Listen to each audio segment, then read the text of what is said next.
So my name is Yoser Hamid and I'm a third year civil engineering student, structural major.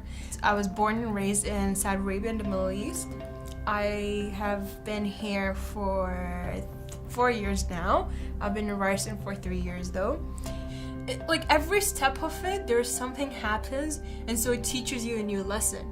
I just turned 18 and I got kicked out of residence and I was supposed to find a house by myself, find a roommate by myself, pay deposits, find something called checks, get pay bills, pay for my electricity.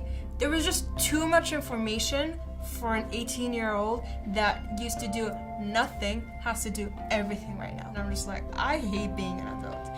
I want to go back home, you know, that feeling is like, I don't like this, whatever is happening.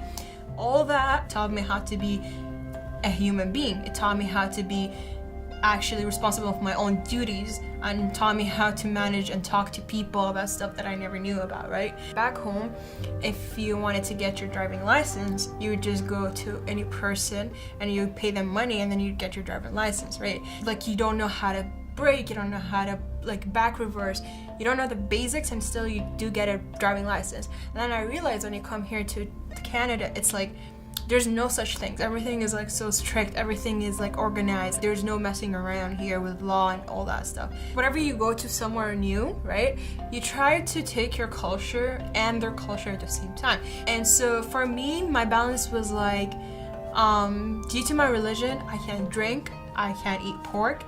Then at the same time, coming somewhere in the middle is that I decided like not to be like back home, you know, wearing that black cover all over my body, but instead just wear decently. There, women are not allowed to drive.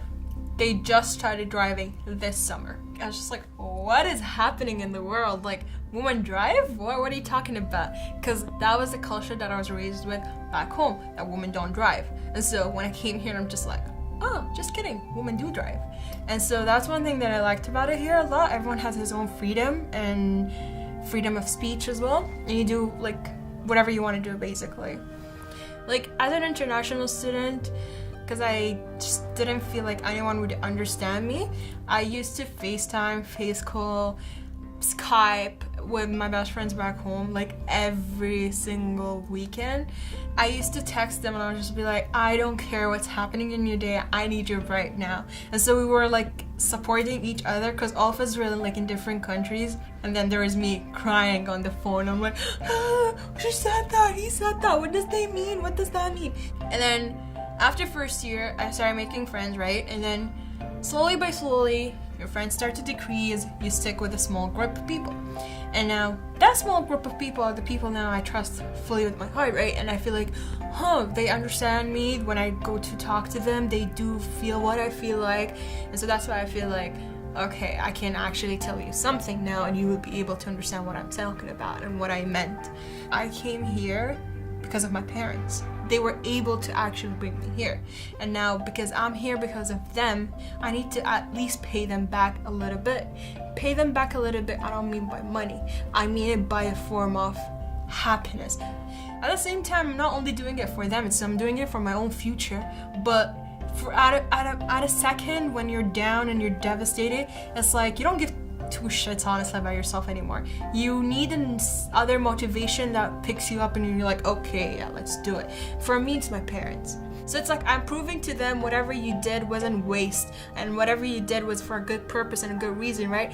Like the amount of love and appreciation I have for them is like too much. So no matter what happens, if I think about that the first thing, there you go. That's my motivation. That's how I start and I go kick through it, right? And now no matter what the thing is, personal life, no matter like just school, I know how to block it. Get it?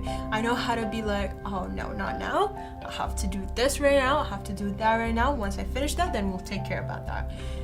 I think that's what I learned the most from being international.